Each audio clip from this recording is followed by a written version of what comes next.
Hello everyone, hope you're doing okay. One embargoed section to this, which I'll make clear. We're not going to be able to take questions from everyone, as always, but I'll try and get through as many of you as we can.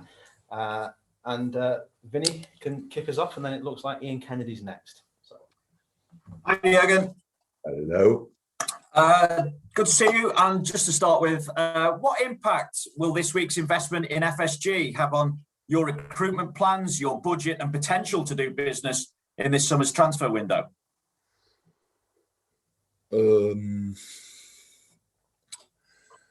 As far as I know, that means that gives us kind of consistency in what we did so far. But that's it, pretty much. So well, it's good news that because you know what we were all talking about in the last year, all the time, clubs suffer as well. So that's how it is without supporters in the stadium and all these kind of things. And this gives us a bit more security that it will go on like it did before. A very different situation. I just wonder how you handle this as well. Obviously, Curtis Jones has returned from international duty, having received a red card in the circumstances that he did. What do you do with a young player in that kind of situation? Oh, I speak to him, of course, that's clear, but that's how it is. You don't want to see these things on the pitch after a game, stuff like this. But we all know that in the moment when you lose a game, and it meant obviously a lot to the boys, it meant especially a lot to Curtis. He played a really good game. He was maybe the best player on the pitch. I saw the full game, saw his goals, saw the other things he did, and he was really in the game. And then you lose a game, and then it's about what is if the other team wouldn't have done anything, I'm sure Curtis wouldn't have reacted. So there were some words or whatever, signs, whatever. So it's still Curtis didn't behave right in that moment. He knows that. If we would ask him, we would do it again, he would say no. But he did it. But that's it, pretty much. As far as I know, it was not. It was not that bad. Let me say it like this. So it's okay. I will speak to him, and the only thing you can do about the mistakes you make in life, you have to learn of it, and he will. And how are you squad-wise for obviously what is a big game in terms of the European spots? I'm thinking Firmino, Origi, and Kelleher, but also looking further ahead, Jordan Henderson, is he on course to be back in time to make it to the Euros? And could Virgil van Dijk even make the Euros as well? Wow, so Bobby is back. All the others not, and I have no idea about the Euros, to be honest. Nothing changed, so they are all in the place they should be in the moment, and that's it. And the rest, the time will show. I don't know it, so I don't want to take Holland or England a player away. If they are ready, then they are ready. If they are not ready, I cannot change that. They are not there in the moment in the rehab process. So it's not about me to make this decision. I only deliver the news when I have them, and I don't have any in the moment. So no bad news, no brilliant news. They cannot play tomorrow, and so that's the situation.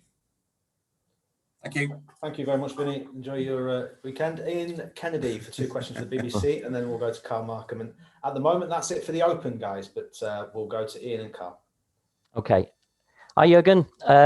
Just on the game itself, Arsenal against Liverpool is always a huge game.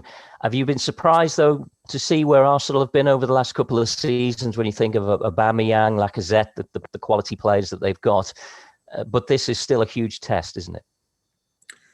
It is indeed. I'm surprised. I don't think like this about other teams, so I don't judge them and think they should end up here or end up there. So no, I said not surprised because I didn't think really about it. But Arsenal is a quality side. If you go through the team, they have a lot of potential, a lot of quality already as well. So have experience, have the youth, have really exciting team, to be honest. So that's how it is. But the Premier League is a tough league. And if you are not in each second on your absolutely top level, then you get punished. That's we obviously realized that as well. Not only this year, but this year as well. So no, it's a tough one. but should be a tough one for Arsenal as well. That's actually my only intention, to make sure that we will be exactly the opponent Arsenal doesn't want to face this weekend. And for that, we have to put a proper fight out there and have to defend on our absolutely top level. If we do that, we have a chance. If not, not.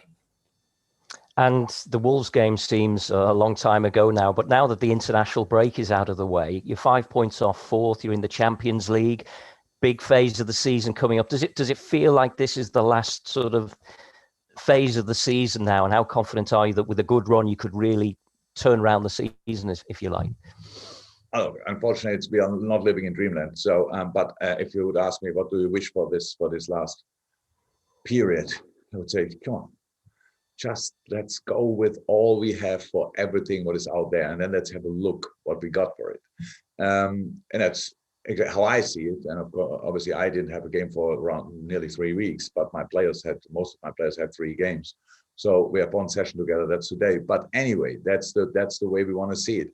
What we can do with it. So we don't have obviously a lot of points to waste anymore.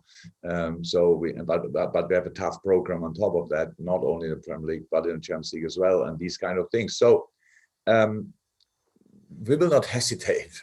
We just will go for it, and hopefully we can do that on Saturday already. But it's always a challenge for all the teams coming back from international break, because their players were all over the world. They played for their countries, different systems, different philosophies, different match plans, all these kind of things. You have one session to bring it all together again, and that's a challenge, but we are used to it. But there's no guarantee that it always works. We hope it works this time, and then let's go for it. That's it. But whoever plays away at Arsenal should not expect having the points before the game already. We don't do that. So we know whatever we want for the rest of the season, we only can get it if we win football games. And the first one of these football games is tomorrow night against Arsenal. Thank you. Thank you, Ian. And then 2 for Carl, and then we'll go for 1 for Michael, and then we'll go to the embargo section. But Carl first. Hi, Jurgen. Hi, Carl.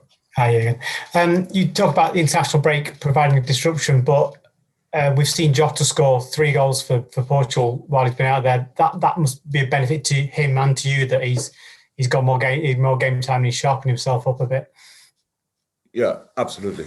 Diogo is obviously in a good moment. He was before he left, and showed that again in the national break. Yes, these are the rare benefits of an international break from a club point of view, but it is good. So Shaq played really well for Switzerland, scored there as well, and had some success. And so Thiago has played a good role in the Spanish games, not in the last one, but in the one before when he came on, and all these kind of things.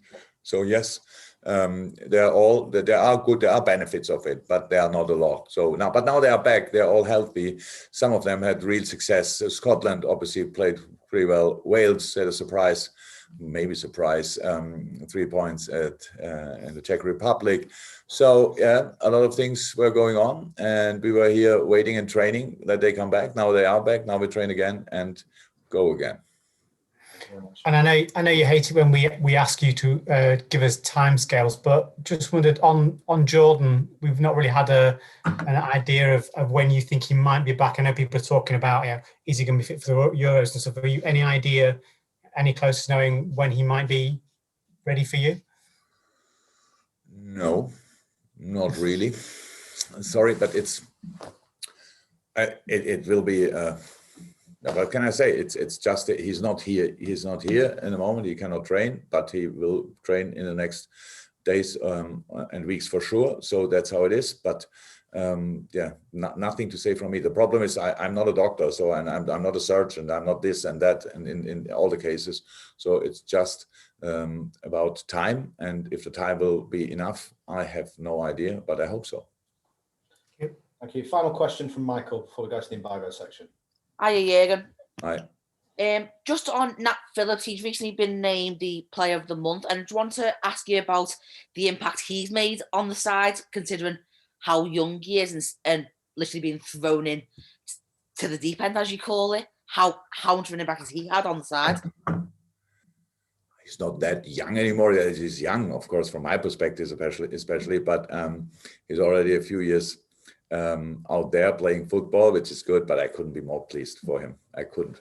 I really love our supporters for giving this Player of the Month award to him. It's well deserved. It's well deserved because he helped us a lot. He's a brilliant guy. He's an extremely smart guy. And enjoys the moment a lot. So this is something, it's not the biggest award in the world of football, but it's anyway something nobody can take away from him, whatever happens in the future. So that's really nice. Yes, we need him. We need him. We need him in the shape he played before the break. And let's hope that they can play together like this and on the same level or even a higher level for the rest of the season, which would be extremely helpful. Okay, guys, we now go to the embargoed section.